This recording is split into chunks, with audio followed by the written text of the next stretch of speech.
Hingga akhir Agustus tahun 2024, Polres Buleleng berhasil mengungkap 90 lebih kasus narkotika.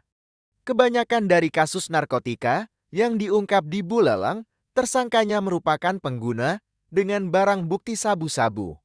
Kapolres Buleleng AKBP ID Bagus Widwan Sutadi mengatakan, Polres Buleleng menerapkan konsep melibas tanpa toleransi untuk kasus narkotika, sehingga peredaran narkoba di Buleleng selalu terendus.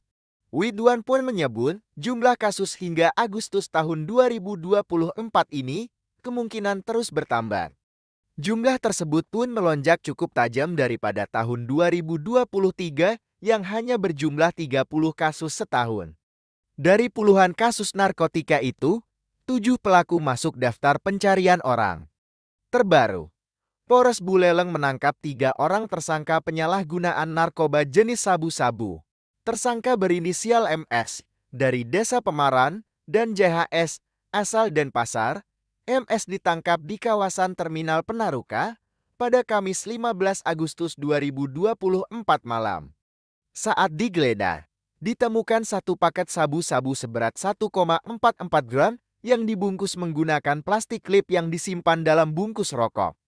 Barang itu disimpan dalam saku kanan jaket yang dipakai.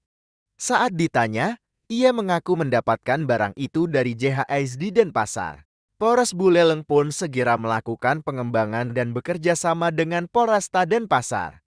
Akhirnya keesokan harinya, JHS berhasil ditangkap pada sebuah rumah kos di Denpasar.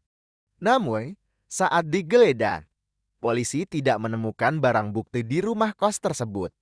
Selain menangkap MX dan JHS, polisi juga meringkus KA asal Desa Lokapaksa, Kecamatan Seririn, Buleleng.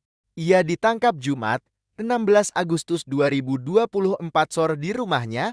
Saat penangkapan dilakukan ditemukan paket sabu-sabu di lantai seberat 0,13 gram. Barang itu disebut didapatkan dari seseorang berinisial JM. Polisi pun bergegas menuju rumah JM. Sayangnya, JM berhasil kabur meninggalkan rumah. Saat dilakukan penggeledahan, tidak ditemukan barang bukti apapun terkait dengan narkotika yang disebutkan.